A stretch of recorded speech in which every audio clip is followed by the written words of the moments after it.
Hello friends, welcome to my channel. आज हम लोग छत्तीसगढ़ पंचायती राज अधिनियम 1993 की लेक्चर सीरीज़ को कंटिन्यू कर रहे हैं। तो पहले हम लोग एक जनरल ओवरव्यू लेंगे सब धाराओं का, देन उसके बाद हम लोग इन डेप्थ उसकी एक एक धारा वाइज स्टडी करेंगे। और आप लोग इस बेयर एक्ट को अपने साथ रखिएगा और मार्क करते चलिएगा। और मैं दोनों हिंदी मीडियम और इंग्लिश मीडियम दोनों में बोलूँगी।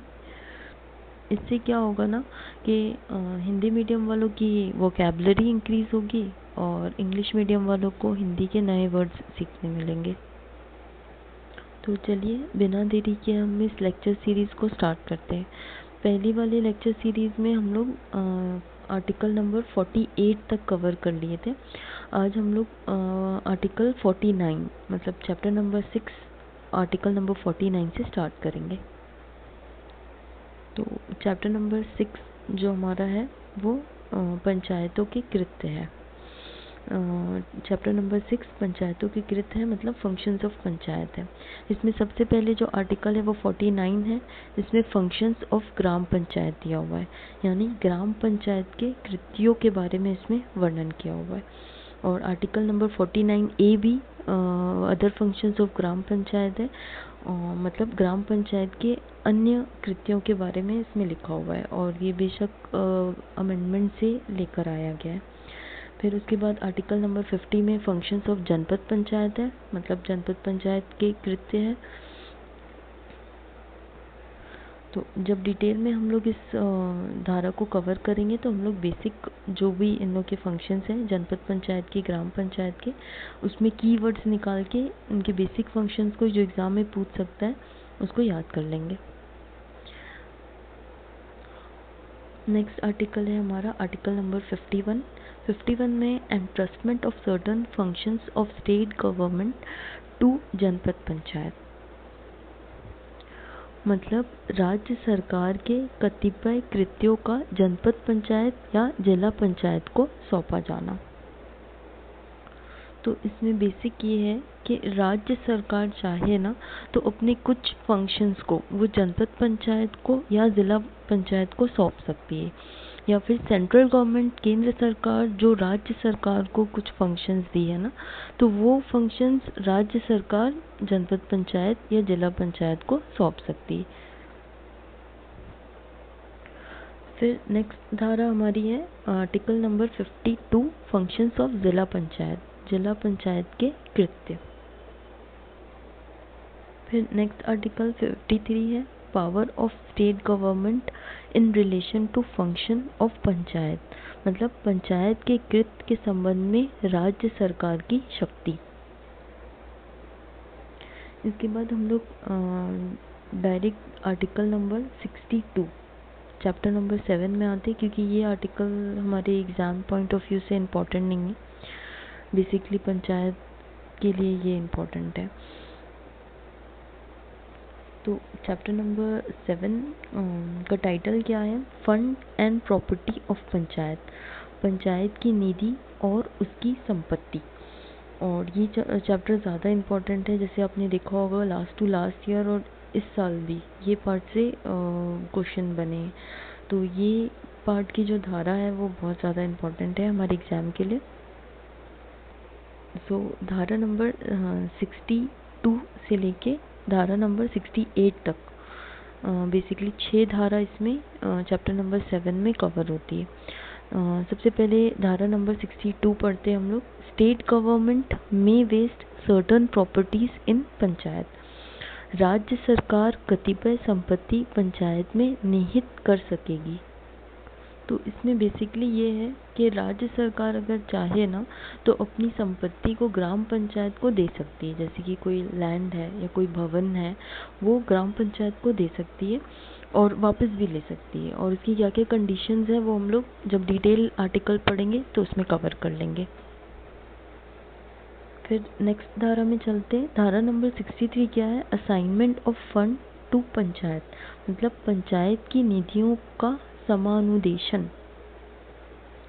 तो इसमें क्या है ना कि स्टेट गवर्नमेंट जो भी टैक्स कलेक्ट करती है या फीस या जुर्माना जो वो कलेक्ट करती है, तो वो चाहे ना तो उस फंड में से वो अनुदान के रूप में पंचायत को दे सकती है। और ये जो अनुदान होता है, ये वाले आर्टिकल में जो अनुदान है वो ऑप्शनल है, मतलब इसमें उसको किसी की एडवाइस, मतलब राज्य वित्त आयोग या स्टेट फाइनेंस कमीशन की एडवाइस की ज़रूरत नहीं है, ये इसका डिस्क्रिशनरी पावर है इसमें। फिर नेक्स्ट आर्टिकल में आते हैं, आर्टिकल नंबर 64। इसमें क्या दिया हुआ है, grant in aid to panchayat, मतलब पंचायत को सहायता अनुदान। सो आर्टिकल 64 में जो अनुदान है ना, वो स्टेट गवर्नमेंट को कंपल्सरी पंचायतों को देना होता है राज्य वित्त आयोग की सिफारिश पर। तो 63 और 64 में बेसिक डिफरेंस ये है कि 63 स्टेट गवर्नमेंट का डिस्क्रिशनरी पावर है ग्रांट देने का, और 64 में उन्हें देना ही होगा, उसमें कोई ऑप्शन नहीं है। तो राज्य वित्त आयोग की अनुशंसा पर राज्य सरकार को पंचायतों को अनुदान देना होता है। फिर नेक्स्ट आर्टिकल में आते हैं हम लोग, आर्टिकल नंबर 65 में ट्रांसफ़र ऑफ इमूवेबल प्रॉपर्टी, मतलब स्थावर संपत्तियों का अंतरण। इसमें बेसिकली ये है कि पंचायत जो है ना अपनी लैंड को, ज़मीन को पट्टे पर या किराए पर दे सकती है। फिर नेक्स्ट आर्टिकल में आते हैं, आर्टिकल नंबर 66 में पंचायत फंड है, पंचायत निधि है। तो सिंपल लैंग्वेज में ये उनका एक अपना अकाउंट होता है, जो वहाँ के पास की जो सरकारी बैंक है या पोस्ट ऑफिस है, वहाँ उनका अकाउंट होता है। और ये पंचायत का अपना अकाउंट होता है, जिसमें राज्य वित्त आयोग से जो उनको अनुदान मिलता है, और सेंट्रल फाइनेंस कमीशन जो उनको अनुदान देती है, एसबीएम से, मनरेगा से जो भी उनको फंड आता है ना, वो इसमें मतलब यहीं पे रखा जाता है। और यहीं से, मतलब एक जैसा हमारा बैंक अकाउंट होता है, वैसे ही आप लोग सोच सकते हो कि ये ग्राम पंचायत का अपना बैंक अकाउंट होता है। फिर नेक्स्ट हम लोग आते हैं, आर्टिकल 67 इम्पोर्टेंट नहीं है हमारे एग्ज़ाम के लिए, आर्टिकल 68 देखते हैं। आर्टिकल 68 में power to make grant in aid, सहायता अनुदान देने की शक्ति। तो बेसिकली ये पंचायत का पावर है कि वो चाहे तो अपने एरिया में जो अच्छे एनजीओ या कोई काम कर रहा हो, तो उनको पंचायत पैसे दे सकती है, लेकिन उसमें स्टेट गवर्नमेंट की परमिशन की ज़रूरत होती है। मतलब कोई एक अच्छा फाउंडेशन उनकी पंचायत एरिया में काम कर रहा है और ग्राम पंचायत उसको सपोर्ट करना चाहती है, तो वो कुछ पैसे उन्हें डेवलपमेंट पर्पस के लिए दे सकती है, बट प्रायर परमिशन चाहिए रहती है स्टेट गवर्नमेंट की। तो चैप्टर नंबर 7 हमारा कंप्लीट होता है। हम लोग आगे बढ़ते हैं चैप्टर नंबर 8 में। चैप्टर नंबर 8 का टाइटल क्या है, establishment, budget and account of panchayat, panchayat की स्थापना, पंचायतों की स्थापना, बजट तथा लेखा। तो आर्टिकल नंबर 69 में appointment of secretary and chief executive officer, सचिव और मुख्य कार्यपालिका अधिकारी की नियुक्ति।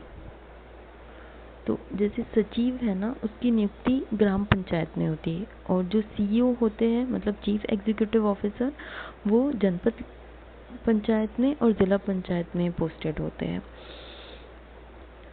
जैसे हम लोग एक एग्जांपल लेते हैं, बिलासपुर डिस्ट्रिक्ट है छत्तीसगढ़ का, उसके अंदर मस्तूरी ब्लॉक है, मतलब मस्तूरी जनपद पंचायत है।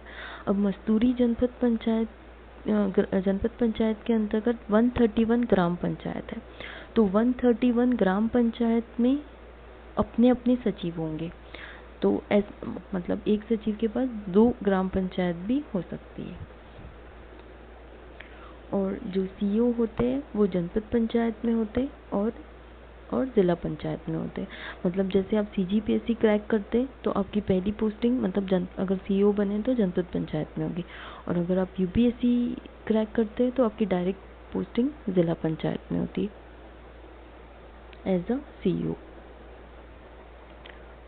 फिर नेक्स्ट आर्टिकल में आते हैं, आर्टिकल नंबर 70 में other officers and servants of panchayat, मतलब पंचायत के अन्य अधिकारी और सेवक। तो जैसे एक सचिव तो ग्राम पंचायत में होता ही है बेसिक, बट अगर ग्राम पंचायत चाहे तो सफाई कर्मचारी हो गया या कोई कंप्यूटर ऑपरेटर हो गया, तो इनकी भी नियुक्ति कर सकती है। वो डिपेंड करता है उस ग्राम पंचायत के ऊपर।